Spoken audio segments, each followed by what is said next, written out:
Så vi är en helt vanlig familj. Det är jag, min fru och våra 2 barn. Jag var den som tidigt insåg att det var någonting annorlunda med vår son. Men att få själva diagnosen, det tog mig hårt.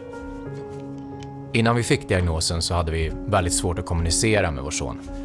Jag kommer ihåg att vår dotter sa att pappas favoritord, det var nej. Eller väldigt svårt. Jag skulle snarare säga att det inte fanns någon kommunikation alls innan. Eller väldigt minimal kommunikation. Vi tänkte väl mer att han är så liten och han kommer igång snart. Första steget hette första kursen vi gick på habiliteringen. Där fick man information om autism och också bättre verktyg och strategier för hur vi kunde göra med vår pojke. Det var väl då som jag insåg hur mycket bättre jag kunde ha gjort. Och vi hade innan vi kom till habiliteringen också gått en kommunikationskurs som hette Kom i tid. Och där vi blev introducerade till att börja använda bilder, foton och videos med vår son. Ett helt ovärderligt verktyg. Förskolan har fungerat bra.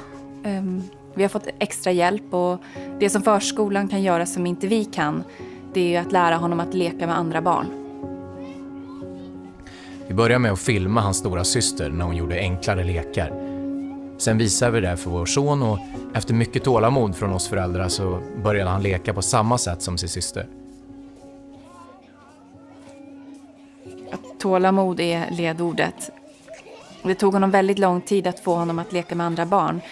I början så observerade han bara de andra barnen, men efterhand så började han delta i leken. Det som måste till är att man på ett medvetet sätt jobbar med inlärning så att man får till många tillfällen att leka samma lek och att vi vuxna hjälper barnen att lyckas.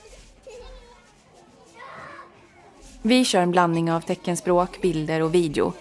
Men vilken typ av kommunikationshjälpmedel man väljer är väldigt individuellt för varje barn. Det gäller att vara uthållig och inte ge upp. Kommunikation är ju livsviktigt. Man kan väl säga att han har utvecklats mycket sedan vi började med autisminterventionen. I början satt han själv och radade upp bilar på ett långt led. Något som var väldigt intressant var hjul.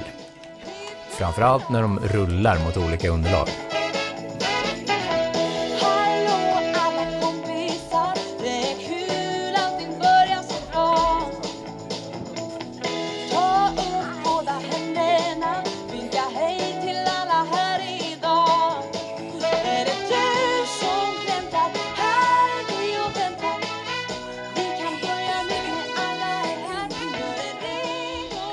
Det som har börjat hända nu är att vi visar bilden för att gå hem. Och den bilden har börjat representera en hel kedja av aktiviteter. I början visade vi bilder för allt vi ville att han skulle göra. Först att vi skulle gå hem. När vi kom hem så visade vi att han skulle tvätta händerna och sen fika. Men efter ett tag så behövdes bara bilden för att gå hem och sen hände allting annat av sig själv. En sak som jag lärde mig under utbildningen var att inte tvinga fram något, utan bygga vidare på barnets motivation. Tålamod är viktigt, men något som är minst lika viktigt är lyhördhet. Att som förälder våga vänta och förvänta sig att barnet tar initiativ, att vilja göra leken en gång till. Min första tanke var att vår son led av dålig hörsel. Vi kunde kalla på honom flera gånger utan att han reagerade. För han var så uppslukad av någonting annat. Så det var inte hörseln utan hans svårighet att vara uppmärksam. Ett barn med autism lär sig inte som typiskt utvecklade barn utan behöver hjälp att lära sig. Om man har ett barn med autism behöver man jobba medvetet med inlärning hela tiden. Den största rädslan vi hade som föräldrar var hur samhället och förskolan skulle ta emot vårt barn. Men ju mer vi pratade med andra föräldrar så fick vi höra många fina historier. Vi fick höra om en pojke som älskade hjul och kuggar och nu jobbar han med att bygga och reparera liftar i Österrike och har turen att jobba med sitt intresse.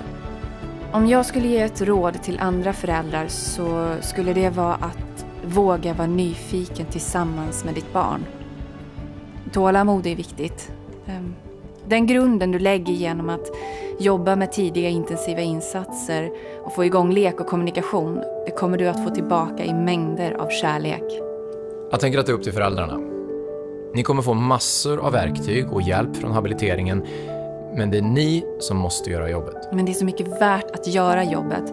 När man ser alla de stegen som barnet tar och utvecklingen som barnet går igenom, så är det värt varenda sekund.